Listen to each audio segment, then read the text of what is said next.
we are conducting an interview with Jerome Seneza. But first, we would like to introduce ourselves. My name is Shane Sergilio. And I'm Clarice Dueñas. I'm John Alvin Mir. I'm Aljon Benco. I'm Joshua Sakilon. So, good evening everyone. I'd like to introduce Jerome Seneza, currently intern of the company named Guazon Sanchez or Guazon Architect Corporation or GSG. Today, we will be conducting an interview with Jerome Seneza as part of our school project. The purpose of this interview is to gain insight on everyone about internship and apprenticeship experiences. We appreciate your time and are looking forward to a productive conversation. So, first question is, how do you manage your time with juggling multiple deadlines? Good evening sa tanan, no? So, for me, as an OJT, is importante para na ako ang atong ginatawag na time management, no? So, one of the most effective way nga kung gibuhat karon or kung gigamit karon para deal the different or multiple deadlines, no? So, kasi nga mga kay team jud malikayan nga ang projects or mga pending projects, no? So, ang akong gibuhat is akong i-prioritize itong mga task. Kung unsa to yung mga task na gibuhat ihatag sa puas ng unahon, pananglitan na yung mga bukat na task or kanang susunod natin. And if ever mahuman na is dali na ako itong mahuman itong matrabaho itong uban nga medyo gaan nga projects, no? Then also importante kung to limit the distractions, no? Kasi opisina dito na to daghan nga amang gihapoy tao nga mga kauban to diha, so possible nga magka then no to limit the distractions. Then importante po is we need to ask help sa mga expert na kauban na to sa ato ang workplace, no? If needed lang, then we need to stay flexible. So, my second question to you, Sir Jerome, what's your experience during your work time as an apprentice or intern? My experience as an very valuable.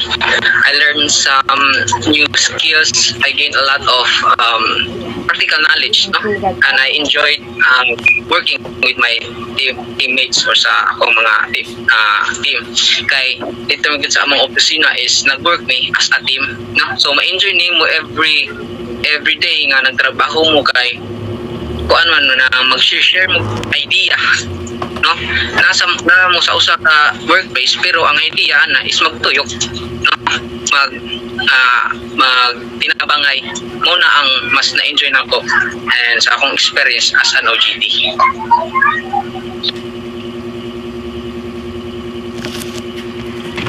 Ako na. Thank you. My first question, Jerome, is what did you enjoy most about your internship experience? To be honest, no, I enjoy learning from my coworkers and being part of real projects, no. Ka na mga tinuon lang gid nga mga or actual lang gid mga buildings nga atong kanang sitaw kana ang mga projects bitaw. I enjoyed every day nga nag-OJT ko kay sa kuan mo gid sa opisina is lahi na gyud nga kanang environment pud nga imong makuha, no? So mao to nag-enjoy ko kay na part man pud ko sa kanang mga real projects. Sige. My second question for you is, what are your future career aspiration and how does this role align with your goal? I aspire to build a career, no? So just like what I said before, no, ninyo nga kanang ako sa nang result ko nga mahimo sad kanang leading expert sa to ang field, which is architectural drafting technology, no?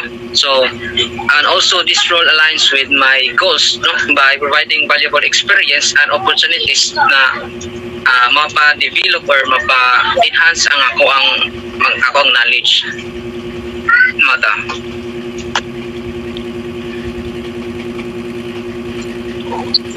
So, good evening, Sir Jerome. Here's my question. How did you manage to fit in that new environment? Okay, I managed to fit in by being sa tanang butang nga naan dito amo ang opisina, so nasa akong bagong environment, no. So kuan ang ako lang is akong i-adapt, ang i-try og adapt kung unsa to mga changes sa akong environment, no, especially sa mga attitude nga naa dito sa workplace. Kay sa sa industry is lahi gyud ang atong mga attitude nga ma-encounter, no.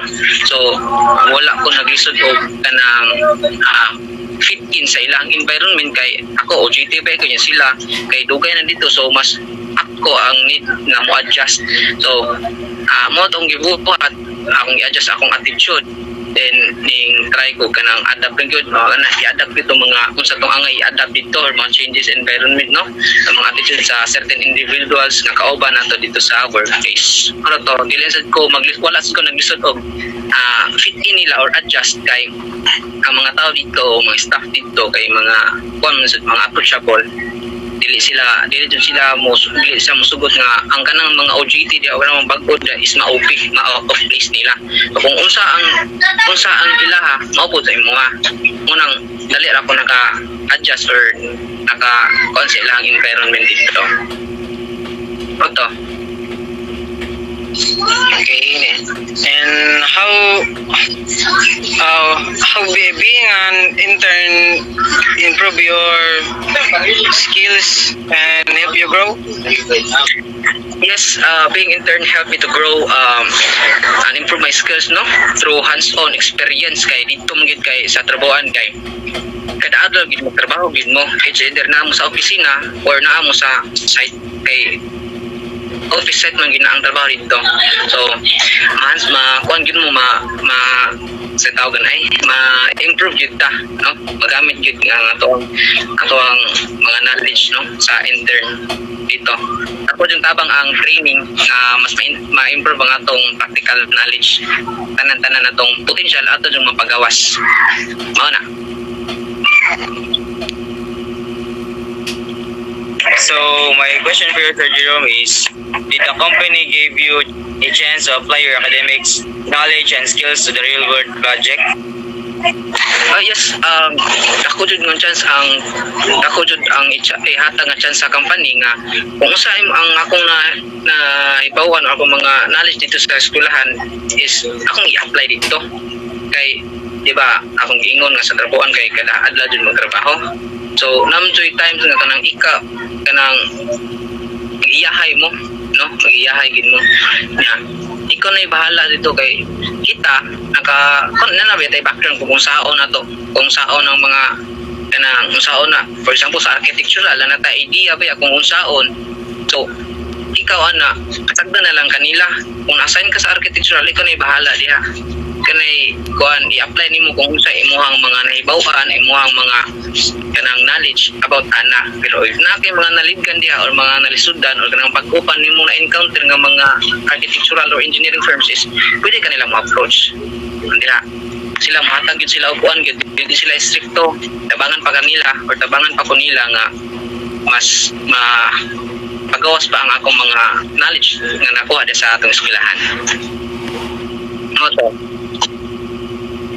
So my second question is, did the company ensure you that you have safe working conditions and a fair treatment?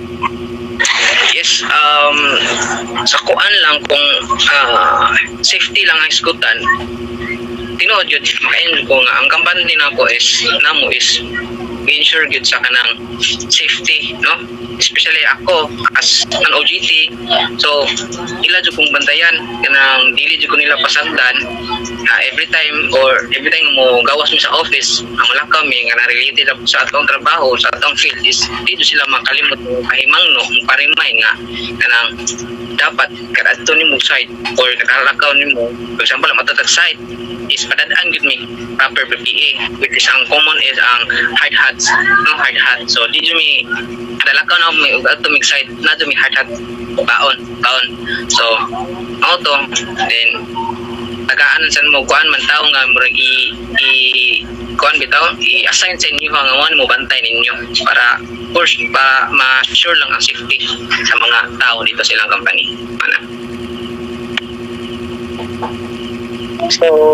So good evening, Sir Jerome. My first question is, how did your internship experience help you develop your professional skills? My internship experience helped me to grow or develop my professional skills by allowing me to work on real projects, no? Kay dito ba sa opisina kay kanang tagaan mig task like kanang projects kay ikay bahala ani or inyo nang tabangan, no? Ka mga kanang ongoing projects kamo na ikay trabaho ana then usa pa na lingaw sad ko or kanang ang akong intern experience is nakatabang gyud kay kuan nakahatag gyud ako daghang idea bitaw sa ato ang field kung unsa joy actual nga kanang mahitabo sa or trabaho sa atong field, no?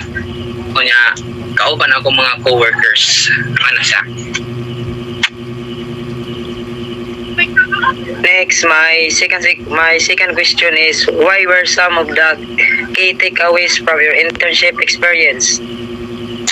Ako lang mahatag siguro kay we need to have effective communication, no? Di lang jud sa ato ang mga coworkers kundi para na pod sa ato mga clients, no? Importante gyud na kanang nata effective na communication.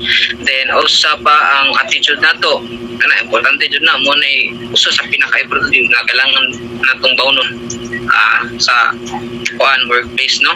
Then dapat kamo sad mo adapt dali maka-adapt and being flexible mao po na akong mahatag ninyo nga takeaways as an OJT. Marta. So that's it, no? Thank you, Sir Jerome Ceneza, for taking the time to speak to us. Today, your insights about your experience and challenges have been incredible, valuable, and will greatly contribute to our school project. So, we truly appreciated your knowledge and experience. Thank you, kay Sir Jerome. Welcome. Thank you, may gabi. Thank you. So, let's end this call. Salamat ninyo. Bye. Salamat.